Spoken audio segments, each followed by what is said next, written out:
या विषयावर भरकटायचंच नाही आता, याच्यावर बोला आता आधी. तिकडे तुला आंदोलनाचं काय जे माहिती आहे ना, ते विषय भरकुटूच नको.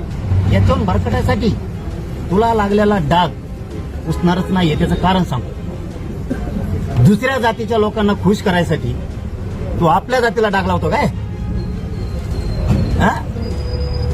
पुढे ते 4 टकूचे टोळीतले ते तुला कमेंट करणार तू बोलल्यावर, आणि मग तुला वाटणार का तो आहे मग जनता आहे लई, ते तुला पॉझिटिव्ह अशा कमेंट करणार ते टोळीतले, आणि मग त्याच्यावर तू समजणार का तो ह्या मागे लई जनता आहे?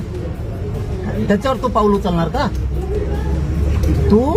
आणि तुला जे काय आरोप करायचे ना आंदोलनातले बी, तू जे जे आरोप करणार आहे त्याचे तुला पुरावे सहित सिद्ध करावं लागणार हे ध्यानात ठेव. नसता फौजदारी गुन्हे येतात पुढं आता तू बघ काय काय होत. तू फक्त नीट रोखणुकीतून पुढं त्यांनी एकच काम करायला पाहिजे होता. आपल्याला धन्यानी हातपाताची सुपारी दिली, आपल्याकडून चुकलंय, आपण आपलं गप घरी राहावं, नीट सुखाचे तुकडे आपण खावा आणि घरच्याला सुखाचे तुकडे खाऊन द्यावा, या भूमिकेत त्यांनी राहायला पाहिजे होतं.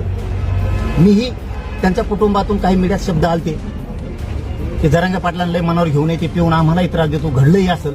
चला म्हणलं जाऊ द्या, त्या मायमावल्यांचं तरी आपण ऐकावं. पण ह्यो जर पुन्हा तेच करणार असला, त्यांचा ऐकून एखाद्या पुन्हा आमचा घातपात होऊ शकतो. त्याच्यामुळे ती नार्को टेस्ट होणं आता गरजेचं आहे.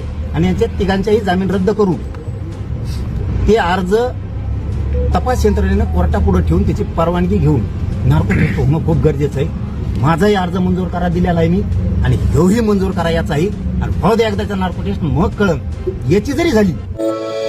सत्यकेतू मराठी, आवाज सत्याचा.